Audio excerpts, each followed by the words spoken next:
Operation का आखिरी पल। एनडीआरएफ टीम सिलक्यारा टनल के अंदर। जल्द बाहर निकाले जाएंगे मजदूर। रेस्क्यू के बाद जिला अस्पताल जाएंगे मजदूर। अस्पताल में होगा श्रमिकों का मेडिकल चेकअप। नमस्कार, द न्यूज़ 15 में आप सभी का स्वागत है। आपके साथ मैं हुरिया तोमर। उत्तरकाशी में हुए सुरंग कांड की बात आज हर किसी की जुबान पर है। ये क्यों बना था और क्यों सुरंग बनाई गई थी और कैसे ये मजदूर इस सुरंग के अंदर फंस गए, ये सब मैं आज आपको बताऊंगी। सड़क परिवहन और राजमार्ग मंत्रालय ने सिलक्यारा में 4.531 किलोमीटर लंबी 2 लेन और 2 दिशा वाली सुरंग का निर्माण शुरू किया। इस सुरंग का निर्माण उत्तराखंड में चारधाम महामार्ग परियोजना के हिस्से के रूप में किया जा रहा था। आपको बता दें कि उत्तराखंड के उत्तरकाशी जिले के सिलक्यारा में बनी सुरंग में दीपावली के दिन बड़ा हादसा हो गया था, जिसके अंदर 41 श्रमिक फंस गए थे, जिन्हें अभी तक बाहर नहीं निकाला जा सका है। पिछले कई दिनों से हादसे में फंसे सभी लोगों के लिए बचाव अभियान चलाया जा रहा है। ऐसे में हमें जानना चाहिए कि आखिर घटना स्थल का शिकार हुई सुरंग क्या है, ये कब बनना शुरू हुई और इसकी लागत कितनी है। मंत्रालय ने एक बयान में बताया कि मेसर्स NHIDCL इस परियोजना पर कार्य कर रही है। मार्च 2018 को योजना के लिए 1373 करोड़ रुपए की मंजूरी मिली, जिससे बताया गया कि सुरंग बनाने से तीर्थयात्रियों को काफी प्रॉफिट होगा, क्योंकि ये हर मौसम में कनेक्टिविटी देगा। इससे राष्ट्रीय राजमार्ग 134 की 25.6 किलोमीटर बर्फ से ढकी सड़क घटकर 4.531 किलोमीटर रह जाएगी। सुरंग बनने से यात्रा का समय 50 मिनट से घटकर महज 5 मिनट रह जाएगा। इस प्रोजेक्ट की शुरुआत 9 जुलाई 2018 से हुई, जिसे 8 जुलाई 2022 तक पूरा होना था। फिलहाल 90% लंबाई का कार्य पूरा हो चुका है और 477 मीटर लंबाई के लिए खुदाई का काम चल रहा है। इसके साथ ही हैंडिंग वाले हिस्से की बेंचिंग का काम भी हो रहा था। सिलक्यारा की ओर से 2350 मीटर तक और बड़कोट की ओर से 1710 मीटर तक हैंडिंग की गई है। बीती 12 नवंबर यानी दिवाली के दिन सुबह 5:30 बजे सिलक्यारा से बड़कोट के बीच बन रही सुरंग में धंसाव हो गया। मौत के मुताबिक इसकी वजह सुरंग के सिलक्यारा हिस्से में 60 मीटर की दूरी में मलबा गिरना था।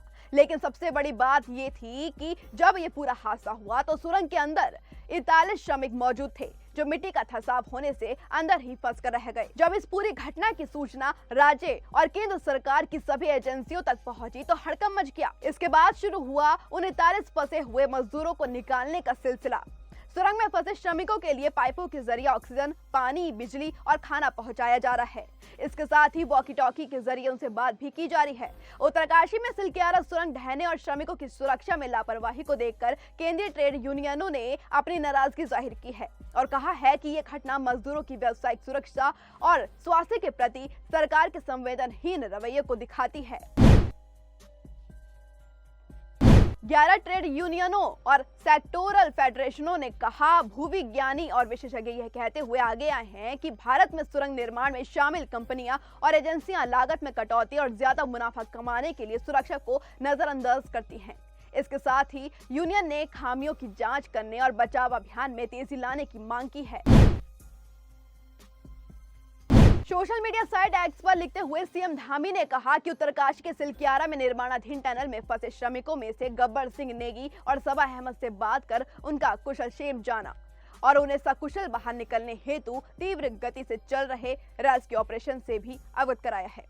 दोनों लोगों ने सभी श्रमिक भाइयों के स्वस्थ और सुरक्षित होने की जानकारी दी है। श्रमिक भाइयों को प्रधानमंत्री द्वारा निरंतर उनकी स्थिति के बारे में जानकारी लेने एवं बचाव कार्यों की मॉनिटरिंग किए जाने के बारे में भी अवगत कराया जा रहा है।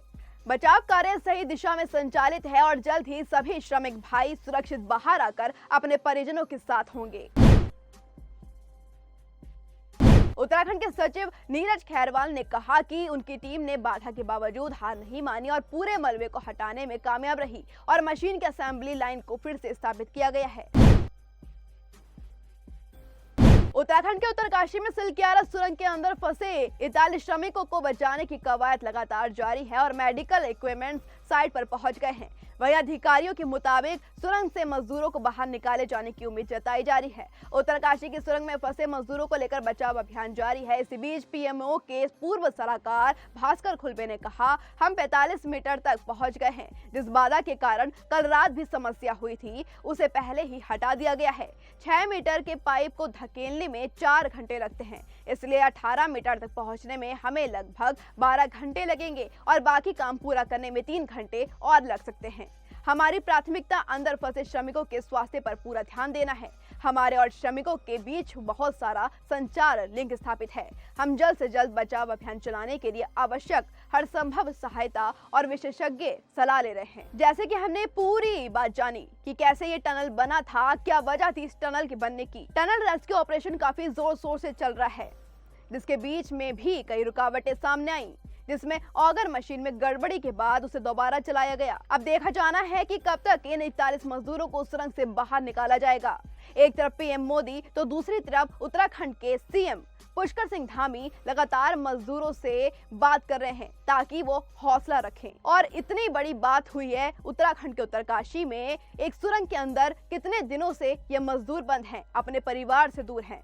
कहीं ना कहीं उनको भी चिंता सता रही होगी कि वो अपनी जिंदगी की जंग कहीं हार ना जाएं। अभी देखना बाकी होगा कि कब तक इस टनल से उन 41 मजदूरों को निकाला जा सकेगा। अभी भी कवायद जारी है, लेकिन अभी भी ऐसी कोई राहत भरी सूचना सामने नहीं आई है कि मजदूर बाहर निकल कर आए हैं।